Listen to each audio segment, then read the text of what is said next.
ముందుగా ఈ అవకాశం ఇచ్చినటువంటి తండ్రి అయిన దేవునికి క్రీస్తు వారి పక్షాన వందనాలు తెలియజేసుకుంటున్నానండి.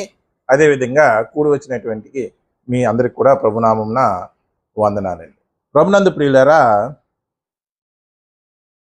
మనము ఈ లోకాన్ని గమనిస్తే లోకంలో బ్రతుకుతున్నటువంటి ప్రతి మనిషి కూడా ఏదో ఒకటి నేర్చుకోవడానికి ప్రతి క్షణము కూడా ప్రయత్నిస్తూ ఉంటాడు. అలా నేర్చుకునేటువంటి క్రమంలో కొంత విషయం అనేది తన మెదడులో ఉంచుకుంటాడా లేదండి? ఒక స్టూడెంట్ని తీసుకుంటే తను చదువుకున్నటువంటి చదువు అంతా కూడా తన మెదడులో భద్రపరుచుకుంటాడు.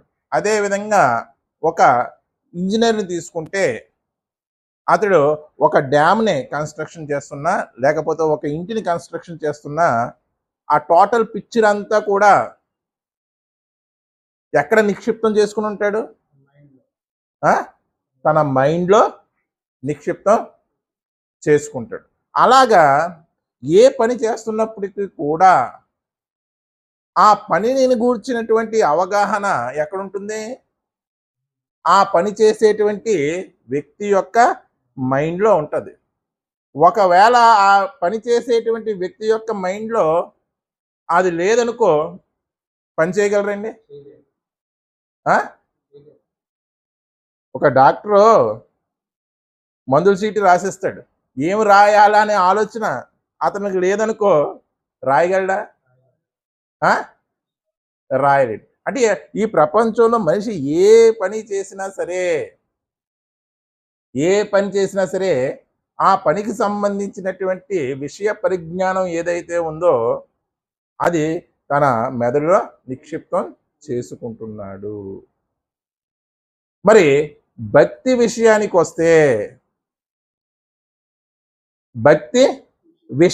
వస్తే మనిషి దేనిని నిక్షిప్తం చేసుకోవాలి? మరి భక్తి అనేది కూడా ఒక క్రియే కదండి. భక్తి అనేది ఏంటి? ఒక క్రియే. మరి ఈ భక్తి చెయ్యాలి అంటే మనిషి దేనిని తన మనస్సులో లేకపోతే మెదడులో నిక్షిప్తం చేసుకోవాలి?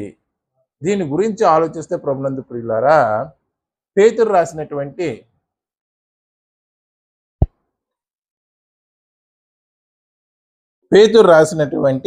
మొదటి పత్రిక 3వ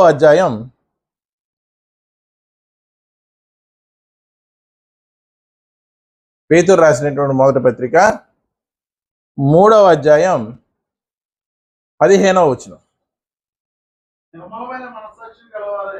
నిర్మలమైనటువంటి మనస్సాక్షి గలవారై మీలో ఉన్న నిరీక్షణ గూర్చి మిమ్మును హేతువడుగు ప్రతి వానికి సాత్వికముతోనూ భయముతోనూ సమాధానము చెప్పుటకు ఎల్లప్పుడూ సిద్ధముగా ఉండి, అదిగోండి, మీ హృదయముల యందు, మీ మనస్సు అందు, మీ ఆలోచనల యందు క్రీస్తును ప్రభువుగా ప్రతిష్ఠించుడి. చాలండి. అంటే భక్తి అనేది చెయ్యాలంటే బైబిల్ ఇస్తున్నటువంటి సందేశం ఏంటంటే, ఇదిగో మీ హృదయముల్లో క్రీస్తుని ప్రభువుగా ప్రతిష్ఠించుడి. ఎలా ప్రతిష్ఠించాలండి? ప్రభువుగా. ఈరోజు మన ధ్యానాంశం అదేనండి. క్రీస్తుని మన హృదయంలో ఎలా ప్రతిష్ఠించాలి? ఎలా ప్రతిష్ఠించాలో ఈ వచనం చదువుతుంటేనే మనకు అర్థమవుతుందండి. ఆ వచనాన్ని నేను ఒక్కసారి చదివి వినిపిస్తాను, చూడండి.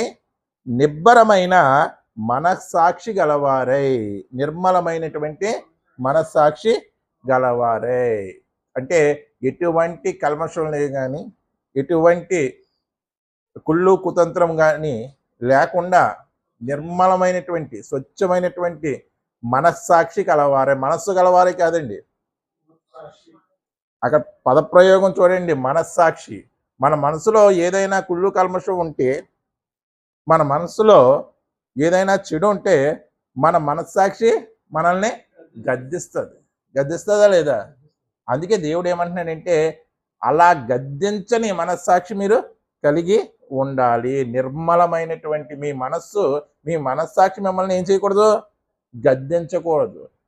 నిర్మలమైనటువంటి మనస్సాక్షి గలవారై మీలో ఉన్నటువంటి నిరీక్షణను గూర్చి, మనలో ఏముందంట? నిరీక్షణ ఉందంట. ఏముందండి? ప్రతి క్రైస్తవుడికి నిరీక్షణ ఉందా లేదా? ఉందా లేదండి? చెప్పాలి. ఏమిటా నిరీక్షణ? నిత్య జీవ. యేసుక్రీస్తు వారు మరలా వస్తారు, మనల్ని తీసుకు వెళతారు అనేదే ప్రతి క్రైస్తవుని యొక్క నిరీక్షణ. యోహాను సువార్త చూడండి ఒకసారి ఆ నిరీక్షణ గురించి. యోహాను సువార్త 14వ అధ్యాయం.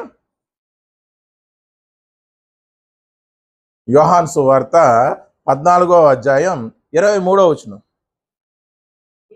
యేసు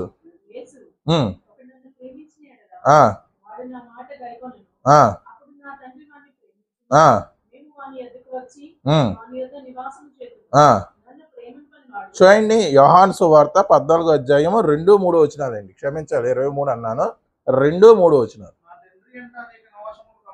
నా తండ్రి ఇంట అనేక నివాసములు కలవు, లేని ఎడల మీతో చెప్పుదును.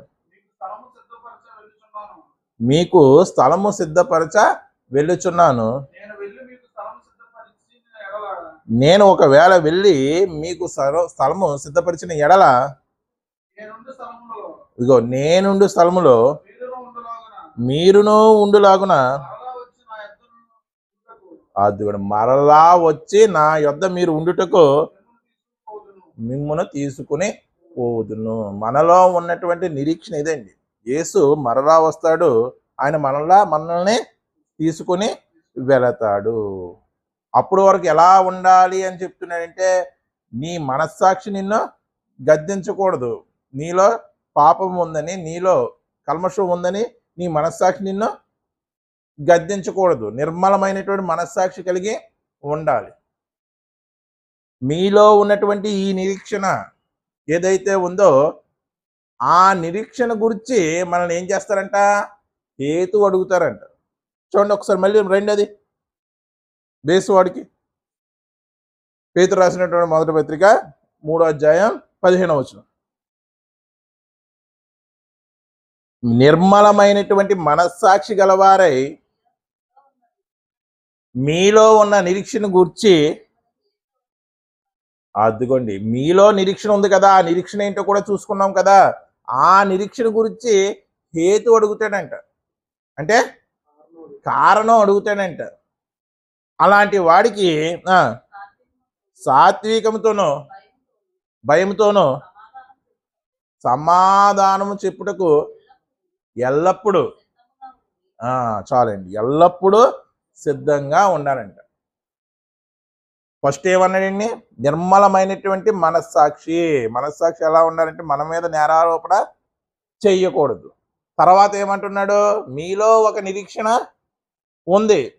ఆ నిరీక్షణ ఏంటంటే, యేసుక్రీస్తు వారు మరలా వస్తారు, మరలా మనల్ని తీసుకుని వెళ్తారు. ఈ నిరీక్షణ గురించి లోకంలో మిమ్మల్ని హేతు అడిగేవారు, కారణం అడిగేవారు ఉంటారు. అలా కారణం అడుగుతున్నప్పుడు మీరు ఏం చేయాలంటే, సమాధానం ఎలా చెప్పాలంట? సాత్వికంతో చెప్పాలంట. భయంతో ఎందుకు చెప్పాలి? సాత్వికంతో చెప్పమన్నాడు. అంటే గట్టిగా అరవకుండా, అడిగిన వాడి మీద విరిచి పడిపోకుండా, కోప్పడుకోకుండా సాత్వికంతో చెప్పమన్నారు. ఓకే, భయపడుతూ ఎందుకు చెప్పాలి? ఏమండి?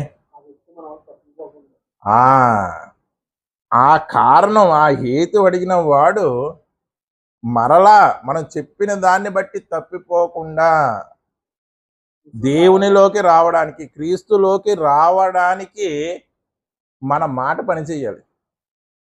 హేతు అడిగాడు కదా, మరి హేతు ఎలా చెప్తున్నాం? మాట ద్వారానే కదా. ఆ మాట ఎక్కడా పొల్లిపోకుండా, ఎక్కడ సాత్వికాన్ని మిస్ అవ్వకుండా చాలా పొలైట్గా ఆన్సర్ చెప్పాలి. అందుకే సాత్వికముతోనూ ఇలాంటి చిన్న చిన్న పదాలు వదిలేస్తామండి. మనం చదువుతున్నప్పుడు ఇలాంటి చిన్న చిన్న పదాలు వదిలేస్తాం, కానీ ఈ చిన్న చిన్న పదాల్లో చాలా అర్థం ఉంటుంది. ఉంటుందా లేదా? సాత్వికంతోనూ భయముతోనూ సమాధానం ఎల్లప్పుడూ సిద్ధంగా ఉండాలండి. ఇలా సిద్ధంగా ఉన్నటువంటి మనస్సు ఏదైతే ఉంటుందో ఆ మనస్సులోనే క్రీస్తు ప్రతిష్ఠించబడినట్టు. అర్థమైందండి? ఇలాగా మనలో ఉన్నటువంటి నిరీక్షణ గురించి మనల్ని హేతు అడిగేవాడు ఎవడో? హేతువాది. వాడికి ఏం కావాలి? కారణం కావాలి. ఏదైనా సరే కాజ్ కావాలి. వాళ్ళకి ఎలా చెప్పాలంట? నువ్వు నమ్మితే నమ్మ, లేకపోతే లేదు, నీకు లేకపోతే నరకమే నీకు నమ్మకపోతే అని చెప్పకూడదు. వాడు లాజిక్గా అడుగుతున్నాడు, మనము ఎలా చెప్పాలి? లాజిక్గానే చెప్పాలి. ఇలాంటి హేతువాదులు వస్తారు అని దేవుడు తెలుసా లేదా? మరి అలా తెలిసినటువంటి దేవుడు మన సమాధానం కూడా ఎలా చెప్పాలో రాయించాడండి. అవును,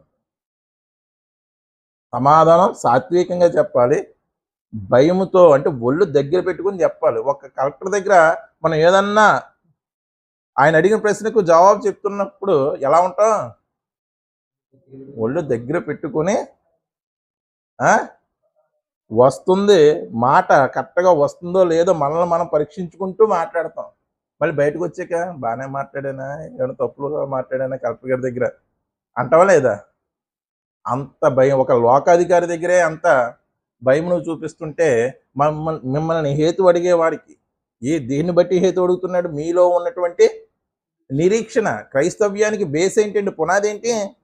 నిరీక్షణే కదా. ఆ నిరీక్షణ లేకపోతే క్రైస్తవ్యమే లేదు. అంటే నీ పునాది మీదే వాడు ప్రశ్న వేస్తున్నాడు. అర్థమైందండి? నీ పునాది మీదే వాడు ఏం చేస్తున్నాడు? ప్రశ్న వేస్తున్నాడు. నువ్వు సరిగ్గా చెప్పకపోతే పునాదులు కదిలిపోతాయి. ఏమవుద్దండి? పునాదులు కదిలిపోతాయి.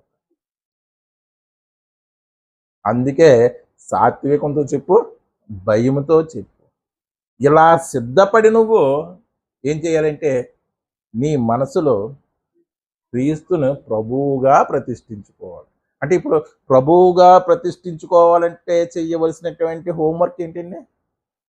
మనలో నిరీక్షణ ఉండాలి. చాలా మందికి నిరీక్షణ ఉండదండి. ఉంటుందా? ఈ జీవితకాలం మట్టికే నమ్ముకుంటారు. ఏసు వస్తారు మళ్ళీ తీసుకెళ్తారైనా చూద్దాంలే, అదంతా నిజమా అని. అది కాదు నిరీక్షణ. ఖచ్చితమైనటువంటి నిరీక్షణ కొంతమందికే ఉంటుంది. నిరీక్షణ కలిగి ఉండాలి. క్రీస్తును ప్రభువుగా ప్రతిష్ఠించుకోవాలంటే ఖచ్చితమైనటువంటి నిరీక్షణ కలిగి ఉండాలి.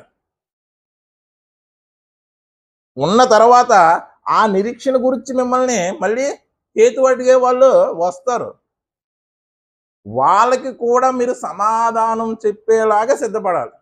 అలా సిద్ధపడితే అప్పుడు మీరు మీ మనసులో, మీ హృదయంలో క్రీస్తుని ప్రతిష్ఠించుకున్నట్టు. అంటే క్రీస్తుని మన హృదయంలో ప్రతిష్ఠించుకోవాలంటే ఇంత ప్రాసెస్ ఉంటుందండి.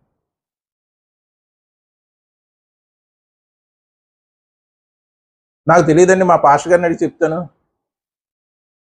లేకపోతే ఆయన తీసుకుని వస్తాను అంటే ఏంటి అర్థం? క్రీస్తుని ఇంకా నీ హృదయంలో ప్రతిష్ఠించుకోలేదు. నిన్ను హేతు అడుగుతున్న వాడికి నువ్వు సమాధానం చెప్పలేకపోతుంటే నువ్వు ఖచ్చితంగా ఇంకా సరైన రీతిగా ప్రతిష్ఠించుకోలేదు అని అర్థం. మరి హేతు అడిగేవారు ఉన్నారండి? ఉన్నారా లేదా? ఎప్పుడు ఉన్నారు?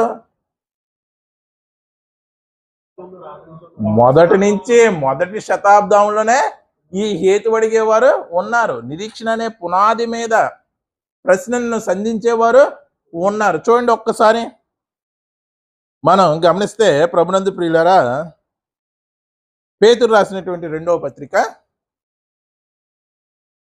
3వ అధ్యాయం 4వ వచనం. ఆయన రాకడను గూర్చి వాగ్దానం ఏమైనో పితరులు నిద్రించినది మొదలుకొని సమస్తమును సృష్టి ఆరంభమున ఉన్నట్టే నిలిచి ఉన్నదే అది కానీ చెప్పుదరని మీరు తెలుసుకోవాలను.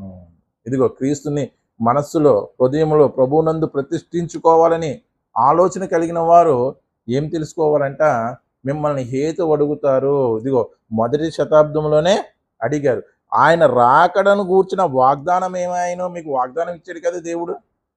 ఇదిగో చదువుకున్నావా ఆ వాగ్దానం ఇందాక యోహాను సువార్తలో, నా తండ్రి అంటే అనేక నివాసములు కలవు, లేకపోతే మీతో చెప్తును, నేను వెళ్ళి మీకు స్థలము సిద్ధపరిచి నాతో ఉండుటకు మరలా వచ్చి మిమ్మల్ని తీసుకుని వెళుదును. అదేంటి వాగ్దానం.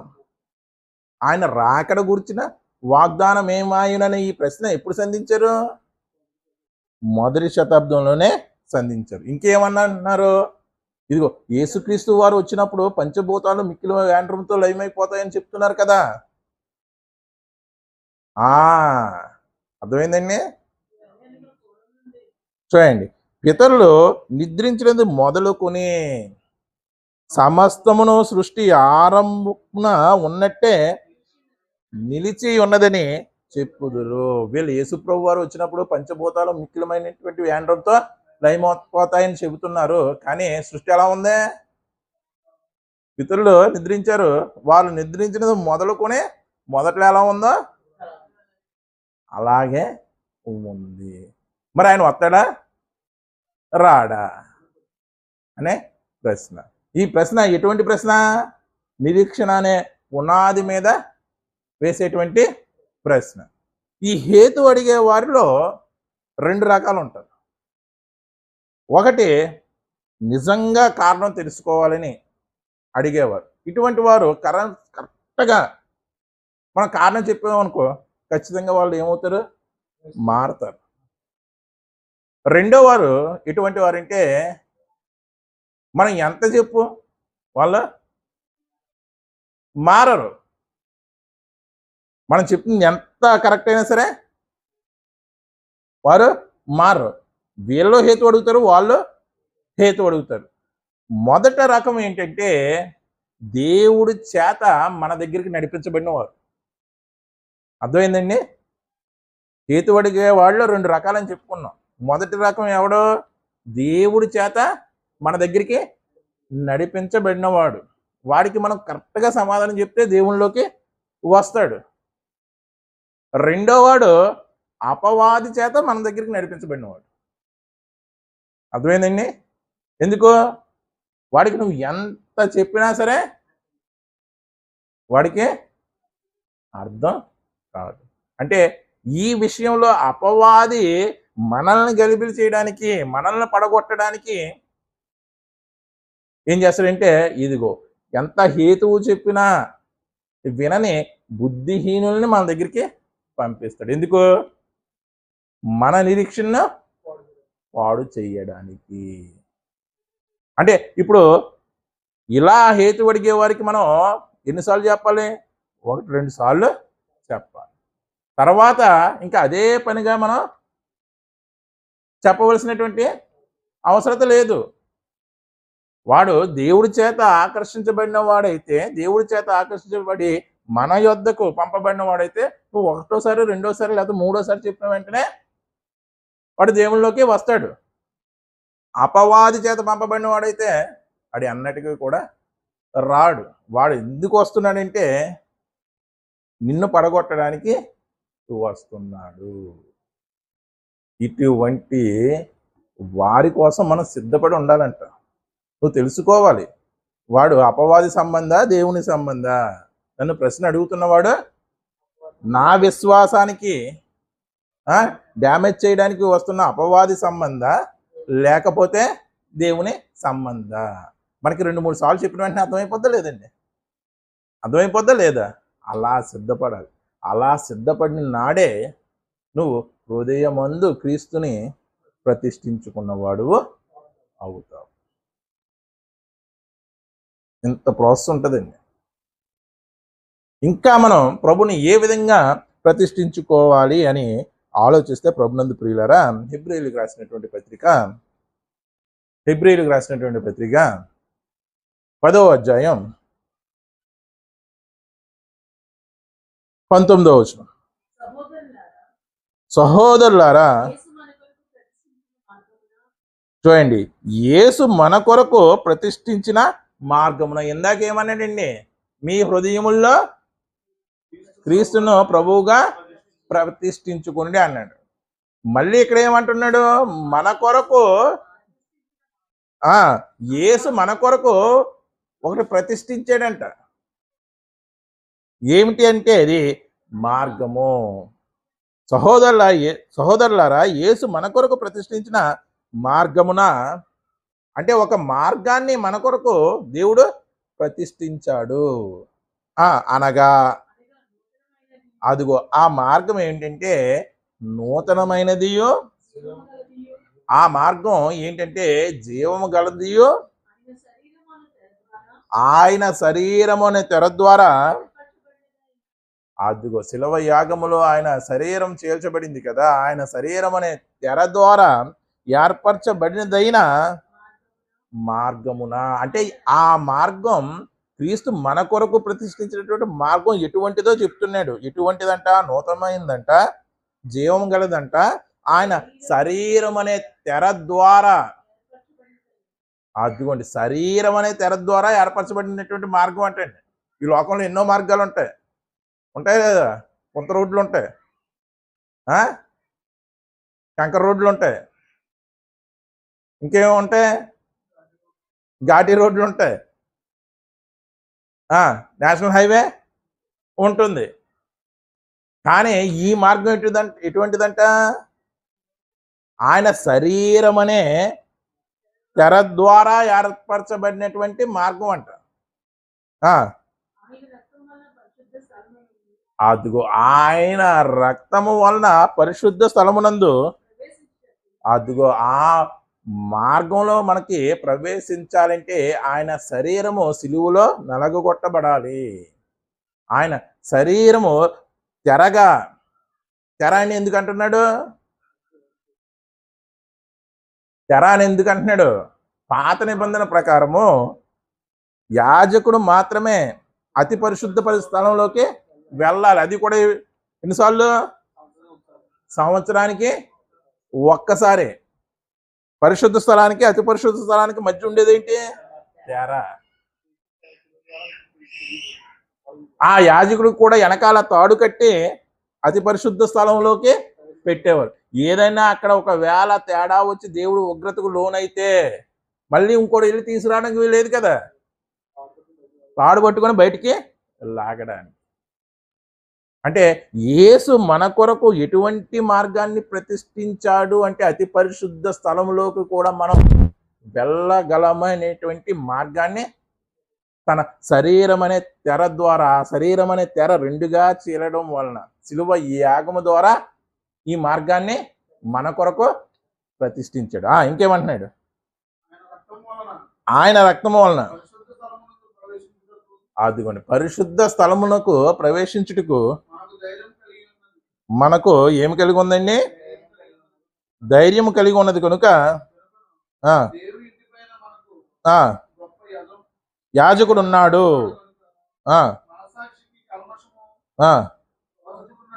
అదిగోండి మనసు ఇందాక చెప్పుకున్నాం కదా, నిర్మలమైనటువంటి. మళ్ళీ ఇక్కడ ఏమంటున్నాడు? మీ మనస్సాక్షి కల్మషం ఉందని మిమ్మల్ని హెచ్చరిస్తుందేమో. మనస్సాక్షికి కల్మషం తోచకుండానట్లు అదిగో ప్రోక్షించబడినటువంటి హృదయం గలవారును నిర్మలమైనటువంటి ఉదకము. ఉదకం అంటే ఏంటండి? నీరు. ఉదకం అంటే ఏంటి? నీరు. నిర్మలమైనటువంటి వాక్యముతో స్నానం చేసిన శరీరము గలవారమై ఉండి విశ్వాస విషయంలో సంపూర్ణమైనటువంటి నిశ్చయత, విశ్వాసం విషయంలో నిశ్చయంగా ఉండాలి. సంపూర్ణమైనటువంటి నిశ్చిత, యేసు వస్తాడు నన్ను తీసుకుని వెళతాడనే సంపూర్ణమైనటువంటి నిశ్చిత కలిగి ఉండి యథార్థమైనటువంటి హృదయముతో ఆదుకొని మనము దేవుని సన్నిధానంకు చేరుదుము. అంటే అతి పరిశుద్ధ స్థలంలో మనం ప్రవేశించడానికి వీలు కల్పించినటువంటి వారు ఎవరో? యేసుక్రీస్తు వారు. ఇప్పుడు అతి పరిశుద్ధ స్థలం ఏంటి? ఏంటండి? పరలోకం. ఇప్పుడు అతి పరిశుద్ధ స్థలం ఏంటి? పరలోకం. ఇప్పుడు మందిరంలో ఉందా ఇప్పుడు అతి పరిశుద్ధ స్థలం? పాత నిబంధనలో అయితే ఛాయారూపంగా మందిరంలో ఉంది. ఇప్పుడు ఎక్కడ ఉంది? పరలోకం. ఇప్పుడు ఆయన శరీరం అనే అడ్డు తెర రెండుగా చీలడం వలన మనం అతి పరిశుద్ధ స్థలం అయినటువంటి పరలోకానికి వెళుతున్నాం. అలా వెళ్ళేటువంటి మార్గాన్ని ఎవరు ప్రతిష్ఠించారు? చదువుకున్నాం కదండి మొదటన. చూడండి ఒకసారి ఆ స్టార్టింగ్. కాదండి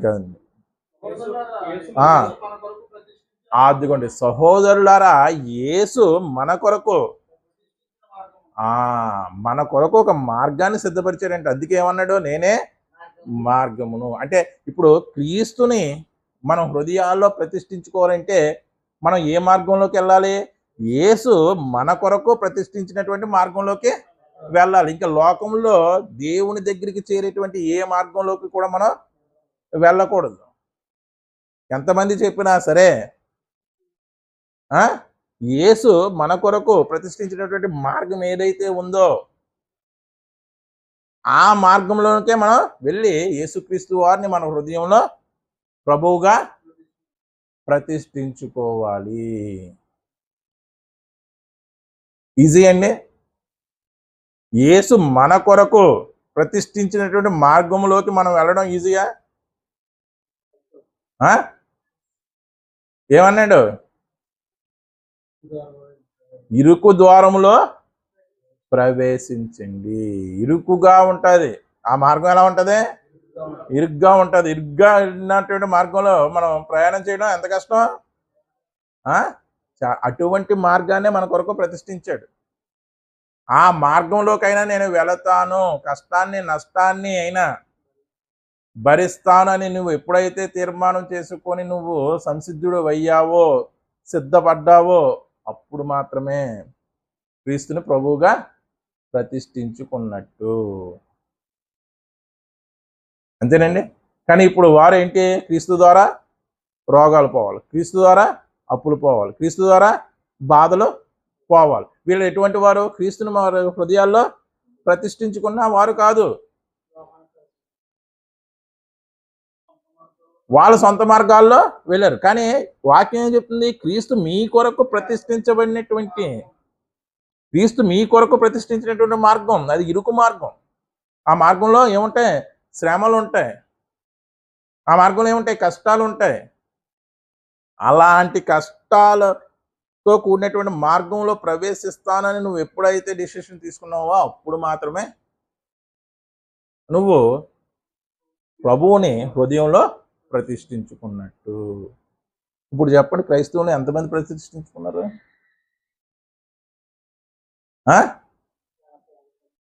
ఫిలిప్పీ పత్రిక 1వ అధ్యాయం చివరి మాట.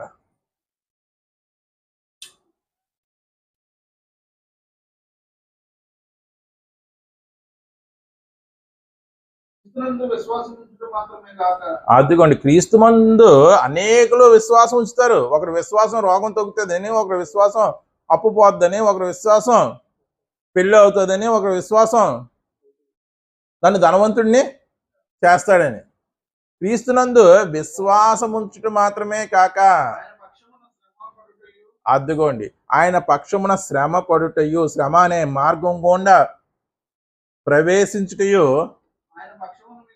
అదిగో ఆయన పక్షమున మనకు అనుగ్రహించబడింది అంటే అర్థం ఏంటి? ఆయన మన కొరకు ప్రతిష్ఠించాడు ఆ మార్గం. అర్థమైందండి? ఆయన మన కొరకు ఆ ప్రతిష్ఠించబడినటువంటి మార్గాన్నే మనకు అనుగ్రహించాడు. నేనే మార్గం అన్నాడు. నా మార్గంలోకి రావడం అంత ఈజీ కాదు. తండ్రి ఒకరిని ఆకర్షిస్తాను కానీ వాడు నా యొద్దకు రాలేడు. ఎప్పుడైతే నువ్వు సన్నద్ధుడు అయి ఉంటావో ఆ మార్గంలోకి వెళ్ళడానికి, అప్పుడే ప్రభుని ప్రతిష్ఠించుకున్నట్టు. ఒక పౌలు అన్నాడండి, క్రీస్తు పడినటువంటి శ్రమల్లో ఏదైనా పొదువై ఉంటే అది నా శరీరమందు దాన్ని ఫుల్ఫిల్ చేయడానికి, పూర్తి చేయడానికి నేను సన్నద్ధుడినై ఉన్నా అన్నాడా లేదా? వాక్యం తెలుసా లేదా? ఆ విధంగా మనం క్రీస్తుని ప్రతిష్ఠించుకోవాలి. కష్టమా కాదండి? ఎన్ని చెప్పుకున్నాం? చేతు అడిగేవాడికి సమాధానం ఎలా చెప్పాలి? సాత్వికంతోనూ భయముతోనూ చెప్పాలి. ఆ సాత్వికంతోనూ భయంతోనూ చెప్పే దాంట్లో ఎంత కష్టం ఉంటుంది? ఎడతలోనే కన్విన్స్ చేయాలి. ఇక్కడ రెండు రకాలుగా హేతు అడిగే వాళ్ళు వస్తారు. అది దేవుడు పంపించినటువంటి మనిషి, లేకపోతే దుష్టుడు పంపించినటువంటి మనిషి, దీన్ని మళ్ళీ బేజారు వేసుకోవాలి, గ్రహించాలి మనం. అలాగా సాత్వికంతోనూ భయంతోనూ సమాధానం చెప్తే అప్పుడు మనం క్రీస్తుని మన హృదయంలో ప్రతిష్ఠించుకున్నట్టు. ఈ రెండిట్లో కామన్గా ఉన్నది ఏంటి? రెండు కారణాలు చెప్పాను. ఈ రెండు కారణాల్లో కామన్గా ఉన్నది ఏంటి? నువ్వు సాత్వికంతో భయంతో ప్రభువుని ప్రతిష్ఠించుకున్నా, లేకపోతే శ్రమకు సిద్ధపడి ప్రభువు ప్రతిష్ఠించినటువంటి మార్గంలోకి వెళ్తానని సిద్ధపడినా, పై దానిలోని కింద దానిలోని కామన్గా ఉన్నది ఏంటంటే నిర్మలమైనటువంటి మనస్సాక్షి. ఇది మళ్ళీ మిస్ అయిపోకూడదు. అర్థమైందండి? నీ మనస్సాక్షి నీ మీద నేరం మోపకూడదు.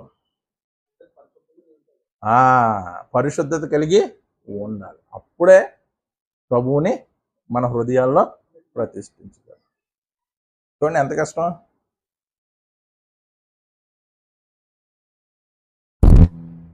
పాటలు పాడేస్తామా? నా హృదయంలో కొలువై ఉన్న యేసురాజా.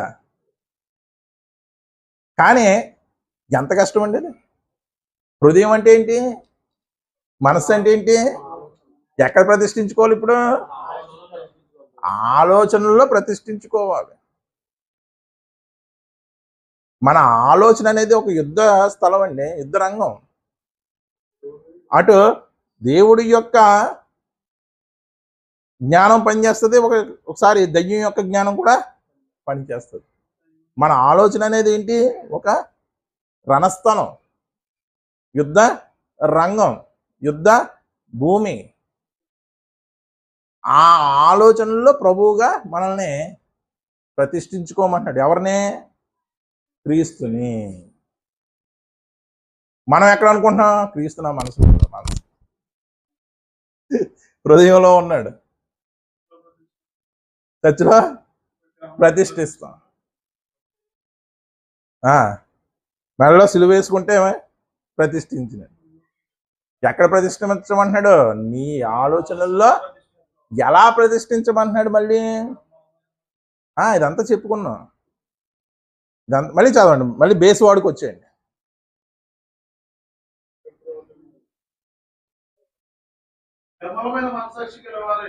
నిర్మలమైనటువంటి మనస్సాక్షి గలవారై మీలో ఉన్న నిరీక్షణ గూర్చి మిమ్మల్ని హేతు అడుగు ప్రతి వానికి సాత్వికముతోనూ. చూడండి, వాక్యానండి ఇలాగా విడదీసుకుంటూ అర్థం చేసుకుంటేనే మనకు పరమార్థం అర్థమవుతుందండి. మనం చదువుకుని వెళ్ళిపోతే ఏమీ అర్థం అవుతుంది. అందుకే చదివేటప్పుడు చాలా జాగ్రత్త కలిగి చదవాలి. చదవండి. సాత్వికముతోనూ భయముతోనూ సమాధానం చెప్పుటకు ఎల్లప్పుడూ సిద్ధంగా ఉండి మీ హృదయములయందు ఎలా ప్రతిష్ఠించాలి? అది ప్రభువుగా ప్రతిష్ఠించాలి. ప్రభువు అంటే అర్థం ఏంటి? పరిపాలించేవాడు. ఎక్కడ ప్రతిష్ఠించాలి? ఆలోచనలో ప్రతిష్ఠించాలి. ఆలోచనలో ప్రతిష్ఠించాలి. మన ఆలోచనలకు ప్రభువు, మన ఆలోచనలను పరిపాలించేది ఎవరై ఉండాలి? అర్థమైందండి ఇప్పుడు? అర్థమైందా? హృదయములో అంటే ఆలోచనల్లో ప్రతిష్ఠించాలి అంటే ప్రతిష్ఠించేస్తాం, కానీ ఆయన అధికారం ఉండదు. అందుకే చూడండి బైబిల్ అండి ఏమి ఇంత కూడా బెసగదండి, అంత క్లారిటీగా అంత పక్కాగా ఉంటుంది. ఎలా ప్రతిష్ఠించాలి? ప్రభువుగా ప్రతిష్ఠించాలి. ప్రభు అంటే అర్థం ఏంటి? మనల్ని రూల్ చేసేవాడు, మనల్ని పరిపాలించేవాడు, మనల్ని పరిపాలించేవాడు. అంటే మన ఆలోచనల్ని పరిపాలించేది ఎవరో? క్రీస్తు అయ్యి ఉండాలి. మరి అపవాది కూడా మన ఆలోచనల్ని పరిపాలిస్తుందంటే సరిగ్గా ప్రతిష్ఠించుకోలేదు. అందుకే జ్ఞాని అయినటువంటి సొలొమోను సామెతలు రాసినటువంటి గ్రంథం, సామెతల గ్రంథం 3వ అధ్యాయము 6వ వచనంలో ఒక చక్కని మాట అంటున్నాడు చూడండి. చూడండి, నీ ప్రవర్తన అంతటి యందు. ప్రవర్తనకి ఆధారం ఏంటి? ప్రవర్తనకు బేస్ ఏంటండి? ప్రవర్తన, యాటిట్యూడ్. ప్రవర్తనకి ఆధారం, బేసు, పునాది ఏంటి? మన ఆలోచన. ఆలోచనే ప్రవర్తనకి పునాది. ముందు ఆలోచన వస్తేనే తర్వాత ప్రవర్తిస్తాం. అంతేనండి? అంతేనా? మొదట ప్రవర్తనకు పునాది ఏంటంటే ఆలోచన. అందుకే దేవుడు ఏమంటున్నాడంటే నీ ప్రవర్తన అంతటి యందు అదిగో ఆయన అధికారానికి ఒప్పుకొనుము. అంటే నీ ఆలోచన అంతటి యందు ఆయన పరిపాలన అధికారమునకు ఒప్పుకొనుము. అప్పుడు అదిగో అప్పుడు క్రీస్తు మన కొరకు ప్రతిష్ఠించినటువంటి మార్గం దగ్గరికి వెళ్దామా వద్దా అని సంశయిస్తున్నావు కదా. ఆ సంశయం నీకు ఎందుకు వచ్చిందంటే ఇదిగో నీ ప్రవర్తన యందు ఆయన అధికారాన్ని ఒప్పుకోవటం లేదు, నీ ఆలోచనలకు రాజుగా ఆయన్ని ఒప్పుకోవడం లేదు. అందుకే ఆ సంశయము నీలో ఉంది. ఎప్పుడైతే నువ్వు ఒప్పుకున్నావో క్రీస్తు ప్రతిష్ఠించినటువంటి మార్గంలోకి వెళ్ళడానికి మళ్ళా ఏం చేస్తాడంట? ఆయనే మన మార్గాన్ని సరళం చేస్తాడంట. అంతేనండి. ఈరోజు క్రీస్తు కొరకు కష్టపడవలసి వస్తే వెనకంజ వేసేస్తున్నారు. మరి వాళ్ళకి భక్తి ఉందా అంటే ఉంది, కానీ దేవుని దృష్టిలో లేనట్టే. అంటే రాజుగా క్రీస్తుని వారి హృదయాల్లో ప్రతిష్ఠించలేదు. ఎప్పుడైతే వారు రాజుగా ప్రతిష్ఠించాలి అంటే ఖచ్చితంగా వారి యొక్క ప్రవర్తన ఎంతటి యందు కూడా వారి దేవుని అధికారాన్ని ఒప్పుకోవాలి, ఆలోచనల్లో ఆయన అధికారిగా ఉంచాలి. అప్పుడు మాత్రమే ఇది క్రీస్తు ప్రతిష్ఠించినటువంటి మార్గంలోకి మనం ఏం చేస్తాం? ప్రవేశిస్తాం. అంతవరకు కూడా మార్గం దగ్గరే ఉంటాం మనం. బాప్తీసం ద్వారా మార్గంలో ప్రవేశపెట్టబడినా సరే ముందుకు సాగలేవు. ఎందుకు? నీ ఆలోచనలకు నీ ప్రవర్తనకు ఆయన్ని అధికారిగా ఒప్పుకోలేదు. నీ అధికారం వేరొకడు ఉన్నాడు. యేసుప్రభువారు అన్నారు కదా, ఈ లోకాధికారి వచ్చుతున్నాడు, వానితో నాకు పని లేదు. ఈ లోకాధికారిని నువ్వు నీ ఆలోచనలకు నీ ప్రవర్తనకు ప్రభువుగా, వాడు ప్రభువే. అంతే కదండి. మన ఆలోచనలు మన ప్రవర్తనని వాడు కంట్రోల్ చేస్తున్నాడంటే వాడే మనకి అసలు సిసలైనటువంటి ప్రభువు. ఇస్కరియోత యూదాకు ఎవరు ప్రభువు చెప్పాలండి? యోబుకి ఎవరు ప్రభువు? దేవుడు. యోసేపుకి ఎవరు ప్రభువు? దేవుడు. మనకెవరు ప్రభువు? కొంతసేపు ఆయన, కొంతసేపు ఈయన. ద్వంద్వ ప్రభుత్వం ఏంటి? ద్వంద్వ, అదే నులువెచ్చని స్థితి అన్నాడు మాట. ఉంటే నా ప్రభుత్వం కిందన్నా ఉండు, లేదంటే వాడి ప్రభుత్వం కిందన్నా ఉండు. నులువెచ్చని స్థితిలో ఉన్నావంటే నేను ఏం చేస్తాను అంటున్నాడు? నోట నుండి ఉమ్మి వేస్తానంటున్నాడు. నోట నుండి ఉమ్మి వేస్తానంటున్నాడు. చూడండి ఎంత కష్టమో. క్రీస్తును ప్రభువుగా ప్రతిష్ఠించుకోవాలి అంటే ఇదిగో నిరీక్షణ ఏదైతే ఉందో ఆ నిరీక్షణ హేతు అడుగుతారు ఖచ్చితంగా. హేతు అడగడం లేదంటే నిన్ను ఎవడో హేతు అడగడం లేదంటే ఆ నిరీక్షణ నీలో లేదని నాకు అర్థమైపోయింది. అంతే కదండి. ఇప్పుడు హేతువాదులు ఎవరిని ప్రశ్నిస్తారు? భక్తిగా జీవించే వాళ్ళని, మాటలు చెబుతున్న వారిని వాళ్ళనే ప్రశ్నిస్తారు. మిగతా వాళ్ళని ఎందుకు ప్రశ్నించడం లేదు? తెలియదు కాదు కాబట్టి. అంటే మనల్ని ఎవరో హేతు అడగడం లేదంటే కనపరచడం లేదు. మనల్ని ఎవరో హేతు అడగడం లేదంటే మనలో ఏం లేదు? నిరీక్షణ లేదు. ఎందుకు లేదంటే యేసుక్రీస్తు గురించి చెప్పవలసి వచ్చినప్పుడు వాళ్ళ విశ్వాసం వాళ్ళదండి, మన విశ్వాసం మనదండి. హేతువాదుల విశ్వాసం హేతువాదుదండి. నమ్మితే స్వర్గం అండి, నమ్మకపోతే అలాంటిది పని చేయదు. ఖచ్చితంగా దేవుని చెప్పాడు, పిన్ పాయింట్గా సాత్వికంతోనో భయంతోనో చెప్పు అని చెప్పాడు. చెప్పాడా లేదా? నెక్స్ట్ ఏం చెప్పాడు? ఆయనే మీ కొరకు మార్గాన్ని ప్రతిష్ఠించాడు. ఆ మార్గంలోకి మీరు ప్రవేశించాలంటే ఎలా ప్రవేశించాలి? బాప్తీసం ద్వారా ప్రవేశపెట్టాడు. ఆ మార్గంలో నడవాలి అంటే శ్రమలను అనుమతించాలి, శ్రమల్ని సహించాలి. అప్పుడు మాత్రమే నువ్వు హృదయంలో ప్రతిష్ఠించు. నిన్ను ఆ మార్గంలో ప్రవేశపెట్టడానికి ఆయన ఎంత కష్టపడ్డాడో ఉదహరించుకుంటూ వివరించుకుంటూ వచ్చాడు. ఆయన శరీరం అనే తెర ద్వారా మనం ఎక్కడ ప్రవేశిస్తున్నాం? పరిశుద్ధ స్థలములో. అంటే ఆయన శరీరము నలగొట్టబడి రెండుగా చేర్చబడితే, తెర రూపకంగా చేర్చబడితే మనకు అది వచ్చింది అని జ్ఞాపకం చేస్తున్నాడు. ఇంకెలా ప్రతిష్ఠించుకోవాలని తెలుసుకున్నాం? మన ఆలోచనలకు ఆయన రాజుగా ఉండాలి.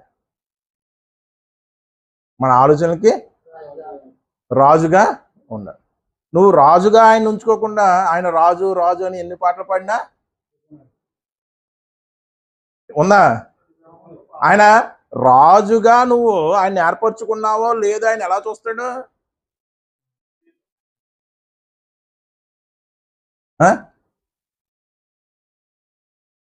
ఆలోచనల్లో ఆయన్ని ప్రభువుగా ఒప్పుకున్నావో లేదో. రెండు ఆలోచనలు వచ్చినప్పుడు నువ్వు ఎవరి ఆలోచనని నువ్వు తీసుకున్నావు, ఎవరు నీ రాజుగా నువ్వు ఒప్పుకుంటున్నావు అనేదే చూస్తాడు.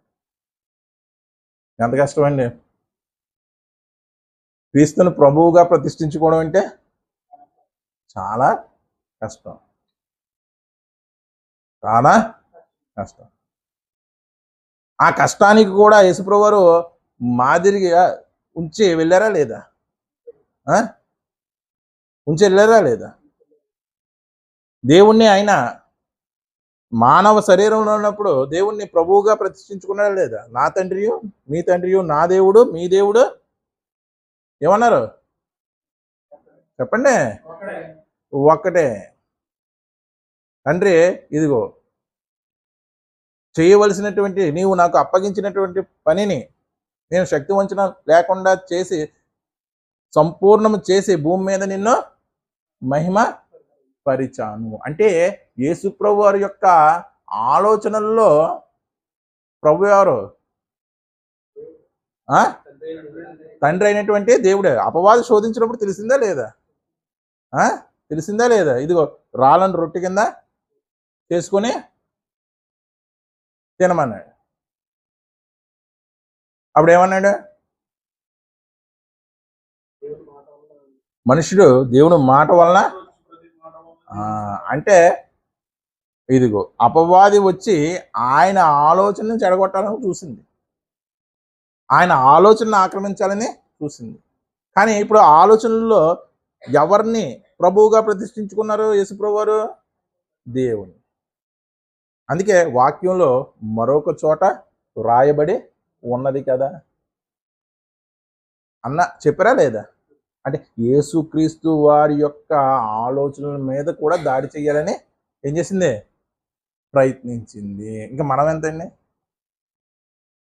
మన ఆలోచనలు తీసుకెళ్ళి వాడికి ప్యాక్ చేసి అప్పగిస్తాం మనమైతే. ఏంటి? ప్యాక్ చేసి అప్పగిస్తాం. అంటే మనల్ని ఏలుతున్నవాడు ఎవరు? అపవాది. ఆదివారం మాత్రమే ప్రభు వెళ్తాడండి, మిగతా 6 రోజులు అపవాది వెళ్తాడండి.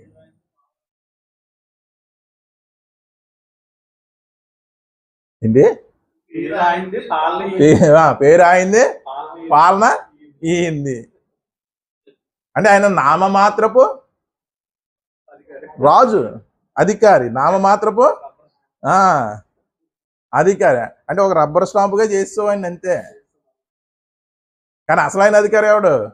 ఈ లోక అధికారిగా నీ ఆలోచనలో ఆయన్ని ప్రతిష్ఠించుకోలేదు కాబట్టి ఇటువంటి పరిస్థితి వచ్చింది. అందుకే ఒక చక్కని మాట చెప్తున్నాడు చూడండి, సామెతల గ్రంథం 16వ అధ్యాయం 32వ వచనం. పరాక్రమశాలి కంటే చూడండి, దీర్ఘశాంతం కలవాడు శ్రేష్ఠుడు అంట. పరాక్రమశాలి కంటే దీర్ఘశాంతం కలవాడు శ్రేష్ఠుడు. పట్టణమును పట్టుకుని వాని కంటే. అదిగోండి, మనస్సు అంటే ఏంటి? పట్టణాన్ని, ఎరుకోలాంటి పట్టణాన్ని పట్టేసుకున్నారు ఎవరో? ఎరుకోలాంటి పట్టణాన్ని పట్టుకున్నది ఎవరండి? ఇశ్రాయేలీలు. ఇంకా గొప్ప గొప్ప పట్టణాలు పట్టుకున్నారా లేదా? ఒక పట్టణాన్ని జయించిన వాని కంటే, వాడి పరాక్రమం కంటే తన మనసును స్వాధీనపరుచుకున్నవాడు శ్రేష్ఠుడు. స్వాధీనపడదా? మనసు స్వాధీనపడదా? అంటే దేంతో పోల్చాడు? ఒక రాజ్యాన్ని జయించిన వాడి కంటే తన మనస్సును జయించిన వాడు శ్రేష్ఠుడు. అంత తొందరగా స్వాధీనపడదా? అంత తొందరగా నీకు లోబడదా? అంటే లోబడదు. ఎందుకు? ఇంకొకడిని నువ్వు ప్రభువుగా పెట్టుకున్నావు కాబట్టి వాడు లోబడనివ్వడు. అంటే ఒక గొప్ప వీరుని కంటే తన మనస్సు తన ఆలోచన యొక్క అధికారము దేవునికి ఇచ్చిన వాడే శ్రేష్ఠుడు. అందుకే టోటల్గా చివరిగా ఒక మాట చెప్పాడండి. ఆ మాట చూసి ముగించుకుందాం. ఫిలిప్పీయులకు రాసినటువంటి పత్రిక 2వ అధ్యాయం 5వ వచనం.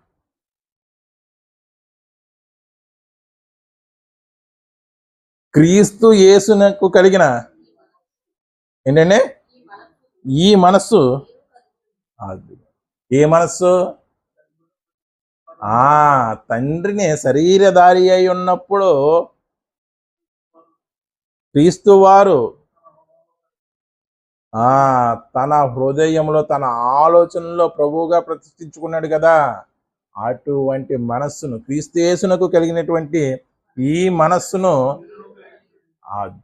అటువంటి మనస్సు మీరు కలిగి ఉంటేనే క్రీస్తును ప్రభువుగా ప్రతిష్ఠించుకోగలుగుతారు. లేకపోతే ప్రతిష్ఠించుకోలేనట్టే. నేను క్రీస్తు యేసు పోలి నడుచుకుంటున్నాను, మీరు నన్ను పోలి అని పౌలు చెప్పగలిగాడంటే ప్రతిష్ఠించుకున్నాడు కాబట్టి, నడుచుకున్నాడు కాబట్టి. మనం చెప్పలేకపోతే, మనం చెప్తే నేను చెప్పాను నువ్వు నవ్వుతావు, నువ్వు చెప్పావంటే నేను నవ్వుతాను, వాడు చెప్పాడంటే నేను నవ్వుతాను, లేకపోతే ఇంకోళ్ళు నవ్వుతారు. ఎందుకు వస్తుంది అలాగా? సరిగ్గా ప్రతిష్ఠించుకోలేదు కాబట్టి. కానీ పౌలు చెప్పగలడు, నేను క్రీస్తుని పోలి నడుచుకుంటున్నాను, మీరు నన్ను పోలి నడుచు. అంటే సరిగ్గా ప్రతిష్టాపన అనేది ఎలా జరిగిందంట? ప్రతిష్ఠిత అనేది సరిగ్గా జరిగిందంట పౌలు జీవితం. అందుకే నా కొరకు ఏం సిద్ధపరచబడి ఉంది? జీవ కిరీటము సిద్ధపరచబడి ఉన్నది. ఇంత చరిత్ర ఉందండి. క్రీస్తుని హృదయంలో ప్రతిష్ఠించుకోవాలి. ఈ విధంగా ప్రతిష్ఠించుకుంటేనే పరలోకం. అంటే పరలోకం దేని మీద ఆధారపడి ఉంది? ప్రతిష్ఠించుకునేటువంటి విధానం మీద ఆధారపడి ఉంది. మన మంగళవారం క్లాసులో దేని మీద ఆధారపడి ఉంది? మంగళవారం చెప్పుకున్నాం కదా.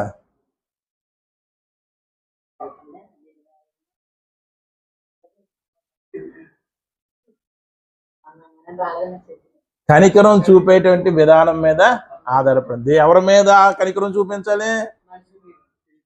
నువ్వు రాలేదు కాబట్టి.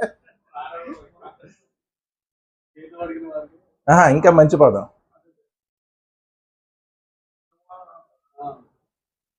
అదే ఏంటి? యోధాపత్రిక. సందేశించు వారి మీద కనికర పడు. అంటే ఇప్పుడు దానికి దీనికి సింక్ అయిందా లేదా? మిమ్మల్ని హేతు అడిగే వారి మీద, మిమ్మల్ని సందేశించే వారి మీద, సందేహం అడిగే వారి మీద. అంటే ఇప్పుడు చెప్పిన మెసేజ్ మంగళవారం చెప్పిన మెసేజ్ సింక్ అయిందా లేదా? అంటే అప్పుడు మంగళవారం చెప్తే ఏంటి, డౌట్ అడిగిన వారికి చెప్పపోతే పరలోకం రాజ్యం రాదా? డౌట్ అడిగిన వారికి చెప్పకపోతే పరలోక రాజ్యం రాదా అని మీకు అనిపించి ఉండొచ్చు. కానీ ఈ మెసేజ్ ప్రకారం మీకు పూర్తిగా క్లారిటీ వచ్చిందని అనుకుంటున్నాను. అంటే మిమ్మల్ని హేతు అడిగేవాడు. హేతు అంటే అదేంటి? కారణం, డౌట్. అలా చెప్పగలిగిన నాడే నువ్వు కరెక్ట్గా ప్రభుని ప్రతిష్ఠించగలిగావు. మీ నాన్నగారిని హృదయంలో ప్రతిష్ఠించుకున్నావు. మా నాన్నగారు నా హృదయంలో ఉన్నారు అని మనం అంటాం. మీ నాన్నగారి గురించి ఎవరైనా అడిగినప్పుడు నువ్వు చెప్పలేదనుకో, ఏంటి?